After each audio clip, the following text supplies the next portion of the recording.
साथियों, इस वीडियो के अंदर मैं आपको बताने वाला हूं, जैसा कि आपने थंबनेल से देख ही लिया होगा, एक नई टाइम लिमिट जो है इशू कर दी गई है। जहां पर आपको जो आपका टैक्स इनवॉइस होता है या फिर ई इनवॉइस आप बनाते हैं, उसको जीएसटी पोर्टल पर आप रिपोर्टिंग करनी पड़ती है। तो वो नई टाइम लिमिट क्या है या वो टर्नओवर की लिमिट क्या है, चलिए अपनी वीडियो के अंदर जानते हैं।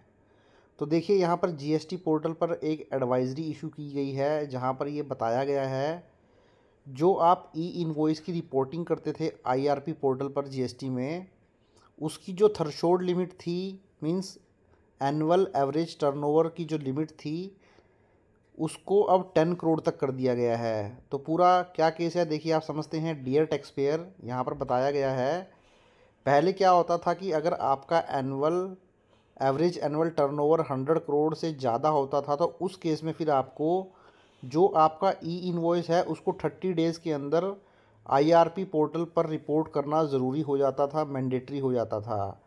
बट अब क्या कर दिया गया है, ये जो 100 करोड़ रुपीज़ की लिमिट है एवरेज एनुअल टर्नओवर की, इसको रिड्यूस करके केवल और केवल अब 10 करोड़ रुपीज़ कर दिया गया है।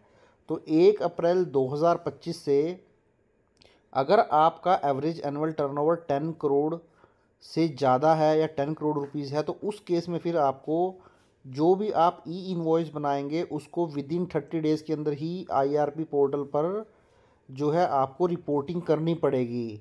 तो ये आप ध्यान रखें, बहुत ही इंपॉर्टेंट अपडेट है। और ये जो अपडेट है ये हर तरीके के डॉक्यूमेंट्स के ऊपर एप्लीकेबल हो जाएगा, चाहे आपका इनवॉइस हो, डेबिट नोट हो, क्रेडिट नोट हो। तो दो बहुत ही इंपॉर्टेंट चीज़ें इसमें निकल के आ रही हैं। एक तो जो थ्रेशोल्ड लिमिट है उसको 100 करोड़ से रिड्यूस करके 10 करोड़ कर दिया गया है। सेकंड ये कि ये जो चेंज है ये एप्लीकेबल हो जाएगा 1 अप्रैल 2025 से। तो अभी ये एप्लीकेबल नहीं होगा इस फाइनेंशियल ईयर के अंदर, नेक्स्ट फाइनेंशियल ईयर से एप्लीकेबल ये होने जा रहा है। तो आप भी इसके लिए प्रिपेयर रहें।